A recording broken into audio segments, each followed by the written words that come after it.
भाषा में केवल वर्णों के मेल से बनी स्वतंत्र व सार्थक रचना को ही शब्द माना जाता है।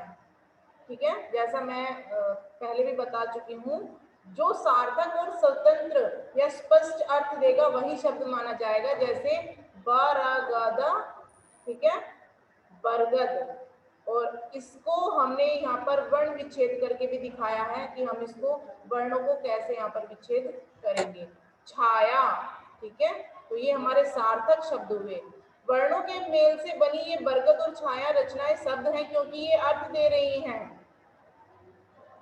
ठीक है, अब इन्हीं शब्दों को हम आगे पीछे करके लिख दे रहे हैं। द बरग, दबरग और याछा, ये कोई शब्द नहीं है।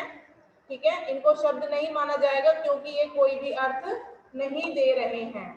ठीक है, साधारण वाक्य में इसकी हम परिभाषा लिखेंगे शब्द की। एक से अधिक वर्णों के मेल से बनी स्वतंत्र व सार्थक रचना को शब्द कहते हैं। ठीक है, शब्द की कुछ विशेषताएं होती हैं।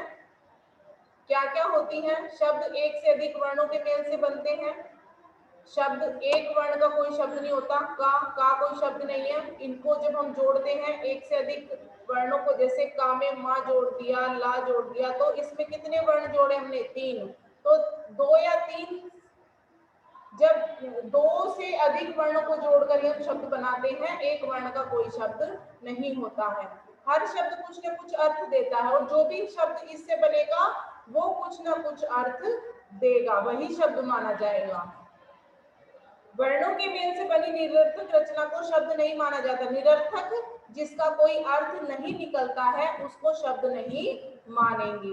भाषा में अनेक प्रकार के शब्दों का भंडार होता है। अनेक प्रकार के, जैसे पर्यायवाची शब्द, अनेकार्थक शब्द, श्रुति संज्ञार्थक शब्द, विलोम शब्द, ये शब्द, इनका अनेक तरह से शब्द होता है। शब्दों की क्षमता देखिए कि इनके द्वारा आप अपने मन के हर भाव को व्यक्त कर सकते हैं। शब्दों के द्वारा ही, शब्दों को, वर्णों से हम शब्द बनाते हैं और शब्दों को जोड़ से ही हम अपने भावों को व्यक्त करते हैं।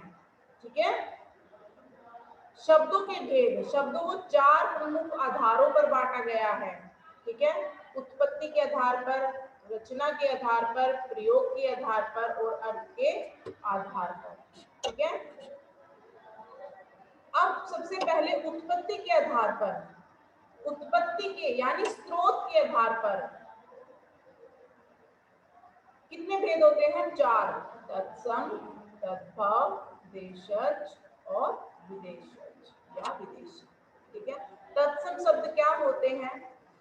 तत्सम शब्द में तत्व का अर्थ उसके तथा सम का अर्थ समान होता है। उसके अर्थात संस्कृत के समान। संस्कृत भाषा से हिंदी में ज्यों के त्यों प्रयोग किए जाने वाले शब्दों को तत्सम शब्द कहते हैं। मतलब होते संस्कृत के शब्द हैं और उनको हम हिंदी में भी प्रयोग करते हैं, उनको हम तत्सम शब्द कहते हैं। जैसे गृही, गृही बोलते ना, गृही कार्य, लेकिन गृही किसका शब्द है? संस्कृत का, लेकिन हम इसको हिंदी में प्रयोग करते हैं। नृत्य, कृषि, कृषक, शीश, दुग्ध, दंत, जीवा। ठीक है, ये शब्द क्या है? तत्सम शब्द। तद्भव शब्द क्या होते हैं? तद्भव शब्द में तत्,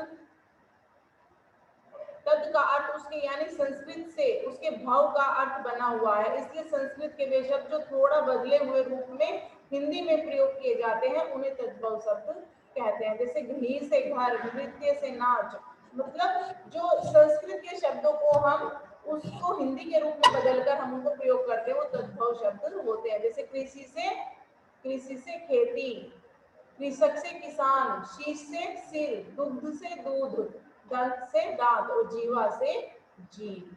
यहाँ पर कुछ तत्सम और तद्भव शब्द दिए गए हैं, इनको आप पढ़ लीजिएगा।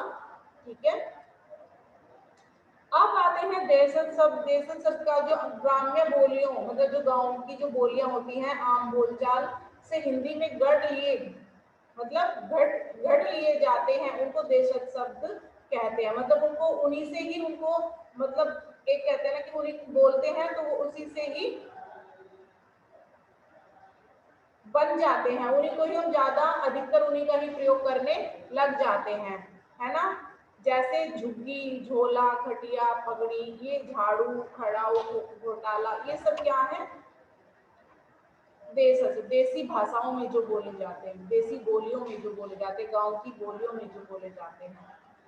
देशज शब्द के दो भेद होते हैं, ध्वनि से बने शब्द, हिन हिन, भिन भिन, फुसुर फुसुर, है ना। वस्तु की बनावट आदि से, जैसे झोला, थैला, लुटिया, डिबिया, ये सब होते हैं, है ना।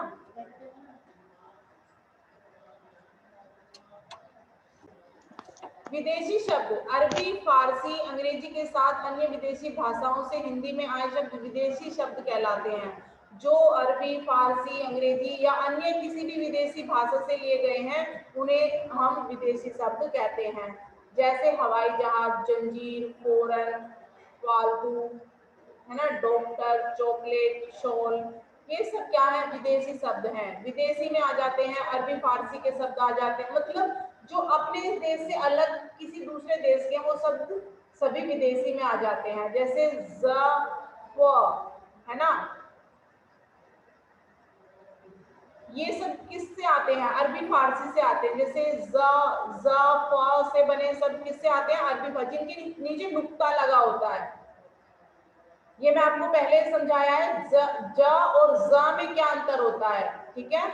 जिनके नीचे नुक्ता लगा होता है वो अरबी फारसी के शब्द हैं। जैसे राज, इसको क्या पढ़ेंगे, राज, राज नहीं पढ़ेंगे, क्या पढ़ेंगे, राज, ठीक है। उसके बाद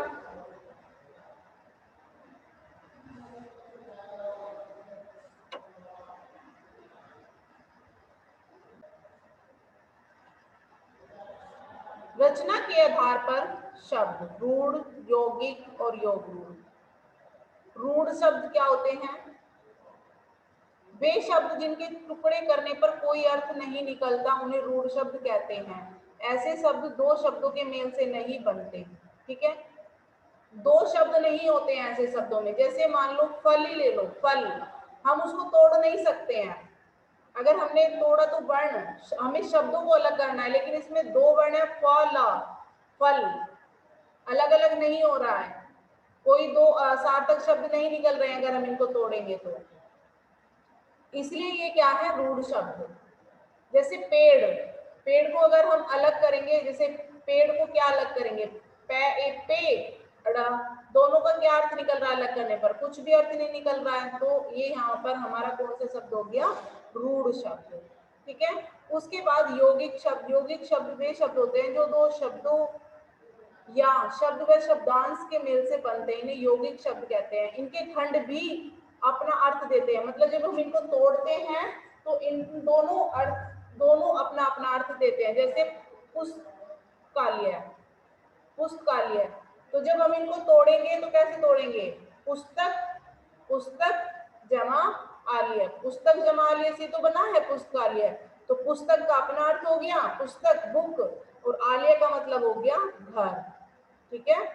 तो जो जब शब्दों को हम तोड़ते हैं और उनका अलग अलग अर्थ निकलता है तब यौगिक शब्द होते हैं। जैसे यहाँ पर उदाहरण दिया है विद्यालय, विद्यालय यानी विद्या का आलय, घर, ठीक है।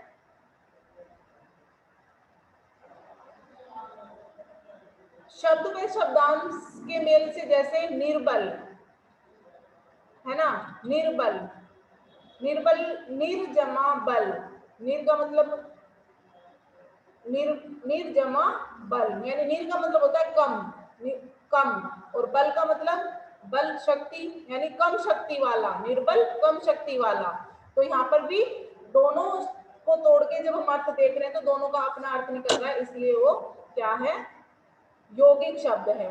और रूढ़ शब्द में क्या होते हैं, उनका भी जब हम तोड़ते हैं तो उनका भी अपना अर्थ निकलता है, लेकिन वो किसी तीसरे का अर्थ देते हैं। समझ में आया आपको? Yes ma'am.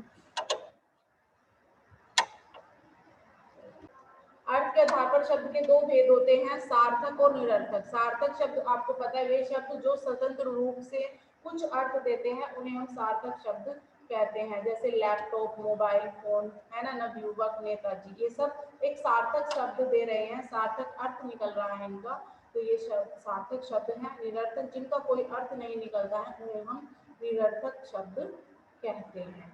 ठीक है, यहाँ पर नीचे कुछ दिए गए हैं, कुछ मेन बातें दी गई हैं, मुख्य बातें, इनको आप पढ़ लीजिएगा। ठीक है, और